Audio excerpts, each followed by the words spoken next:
What's going on, everyone? Erik here from Panola College, panola.edu, where we do here on this channel intro videos up to intermediate videos for stuff that is concurrent going on in the cybersecurity, networking, and intro to digital forensics courses that we offer here at the college.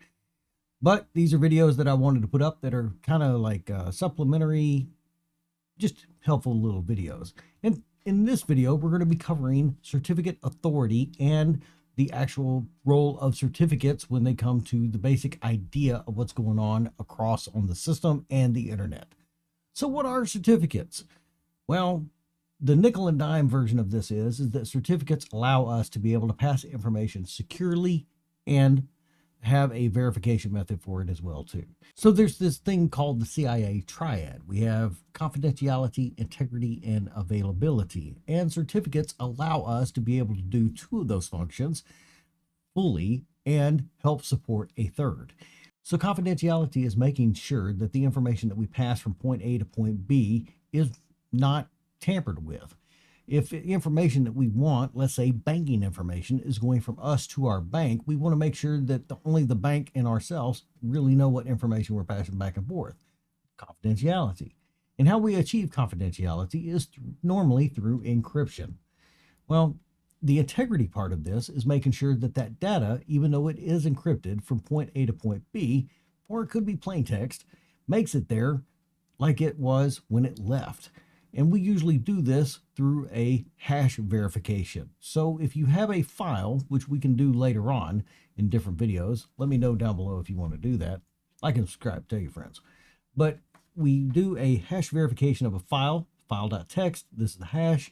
On this end, we send the file, and then we check the hash again. Now, if both of those hashes match, then that file has not changed from beginning to end. And so if there's any kind of change inside the file whatsoever, that will actually change the hash value that was outputted. And that means that something has happened to the integrity of that file.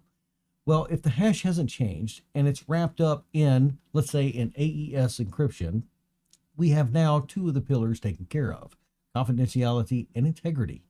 Well, availability is just that. It's the ability to go and have information available to us. And so either by connection means, let's say to disrupt availability, we would do a DOS or DDoS, denial of service or distributed denial of service, and disrupt the availability of that information.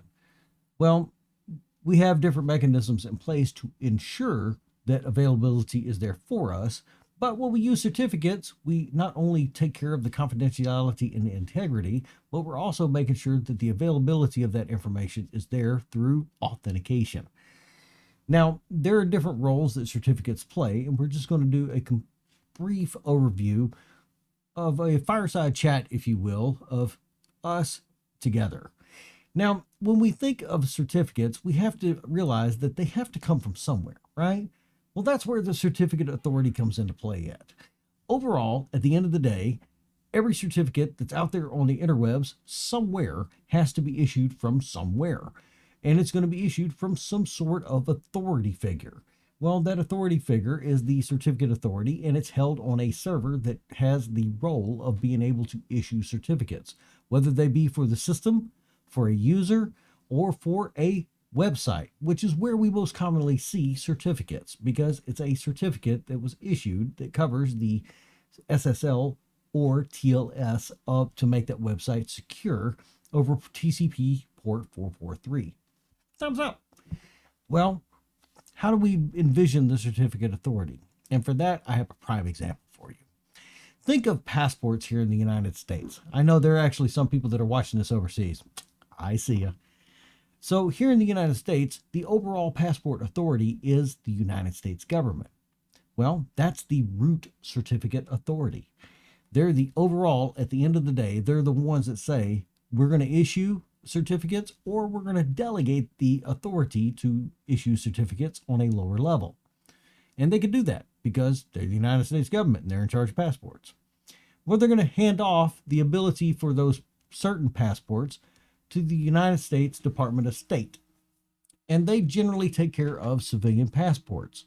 So they are now an intermediate certificate authority that is in charge of issuing civilian passports to the masses throughout the United States. But it doesn't stop there. They issue another authority below them, which is another intermediate authority, to the United States Post Office as being one of the areas where they can take in information and get everything for that passport.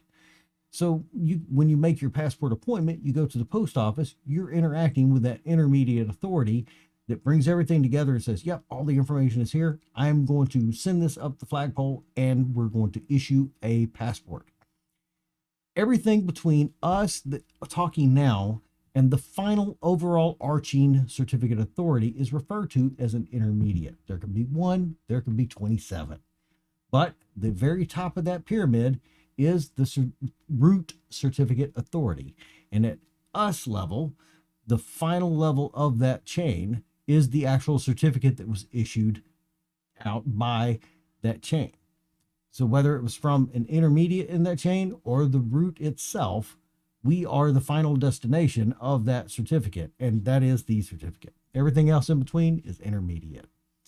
Well, how does this work on individual systems? How do we know who the root or the intermediate is in order to be able to trust them? Because that in computing is what it all comes down to, is trust. So our system, us as a user, we have to have the ability to say, we trust the United States government in issuing passports. Well, how do we know? Well, that's where the certificate authority issues an intermediate and the final, and there's a known chain. It's actually known to us. The certificate authority is going to issue, get this, a certificate to us and have it pre-installed in, let's say, our wallet. So every time we go to the post office to work on a passport, we can open up our wallet, look at a list and say, this is a known good intermediate certificate authority for us to be able to apply and get our passports here.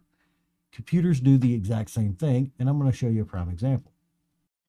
Now I have here opened up on the window the certificate manager of this actual system. Now I'm not on the VM. I know I have one opened up behind it, but what we're looking at here is the actual certificate storage on this particular host that I'm recording on as we speak.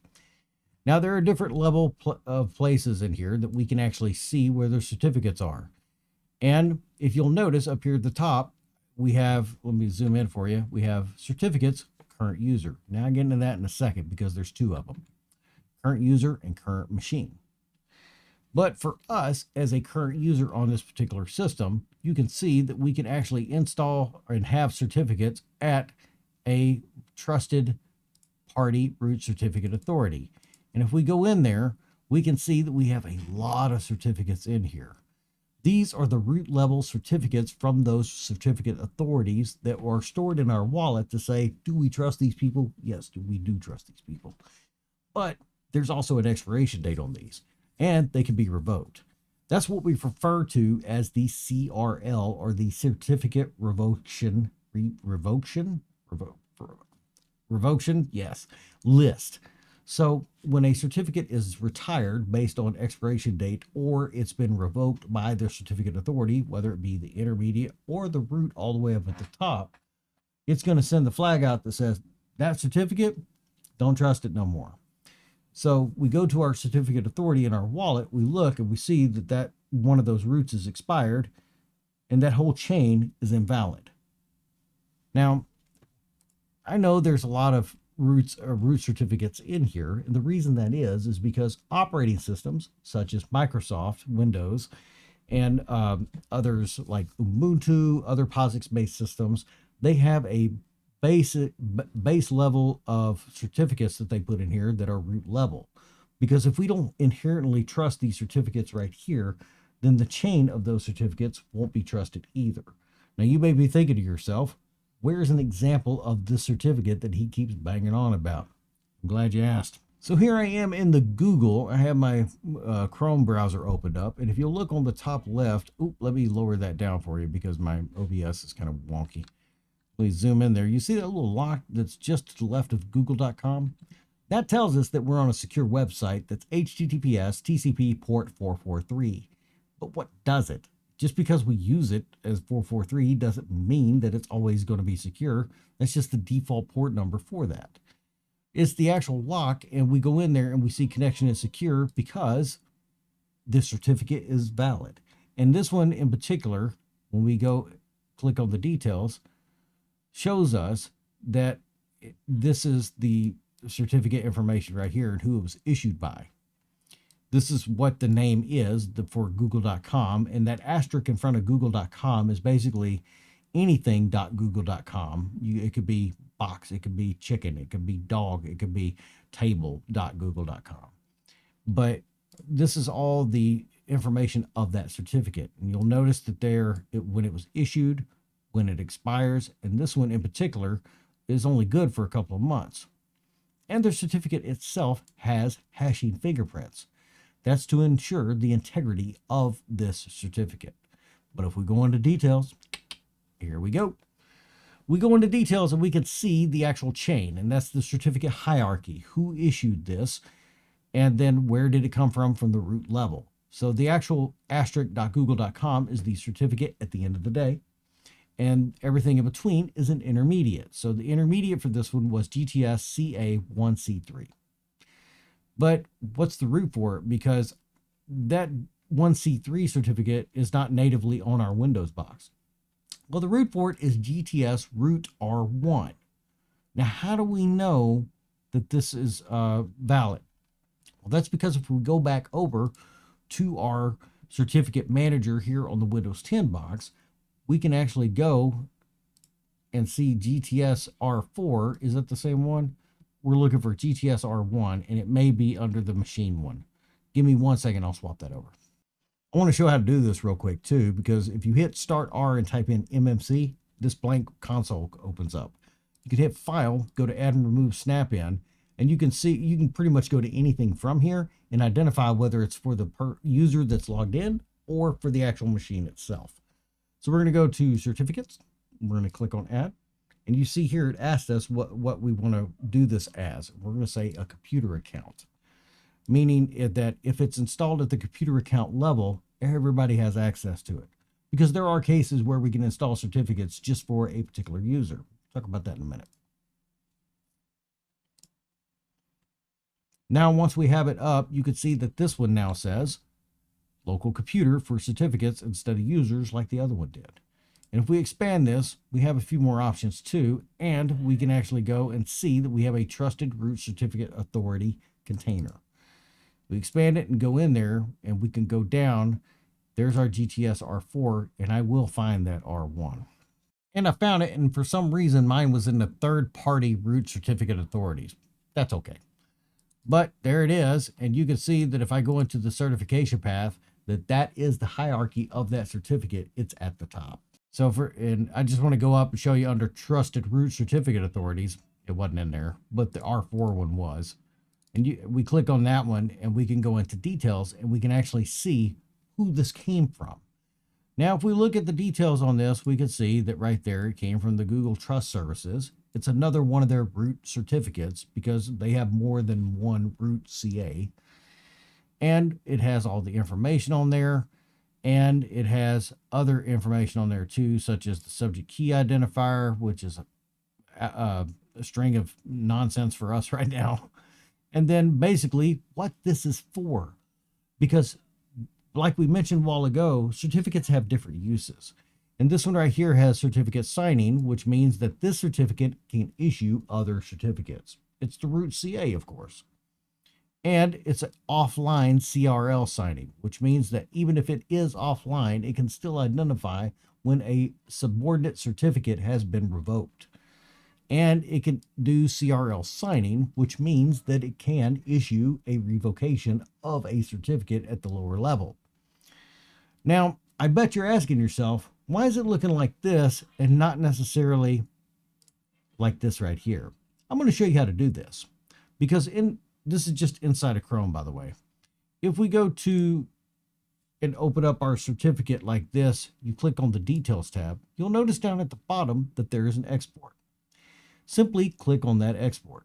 Now I have mine exporting to GTS root R1.crt, And you can see right there where it actually saved inside the folder itself. So now I'm going to double click on that GTS root R1 CRT. And then I'm going to drag it over because it opened up on the other screen. And you can see that's how we got it to come up. Now, there is also, when you export the certificate, there's an option on here to install the certificate. If you click on it, you can say either the current user or current local machine. Now, this will require administrative privileges on the actual system itself. So what are some other reasons that you would need a certificate, aside from like SSL or TLS for secure websites or whatever? Well, it could be like secure emails. Let's say we're trying to encrypt an email and there's a certificate that allows us to be able to use encryption in that particular email. Or let's say we're trying to sign something with a digital signature.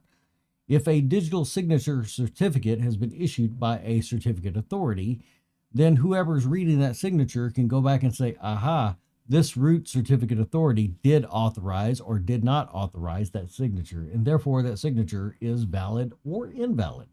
Now, sure, that there are plenty of other reasons that we could use a certificate for whatever reason, but that generally covers the basics of a certificate, the certificate revocation list, and how root certificate authorities and intermediates work.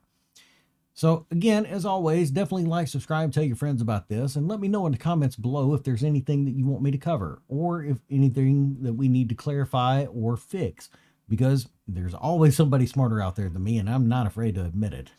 Definitely check out panola.edu and let me know. Oh, I already said that. Anyway, have a great day.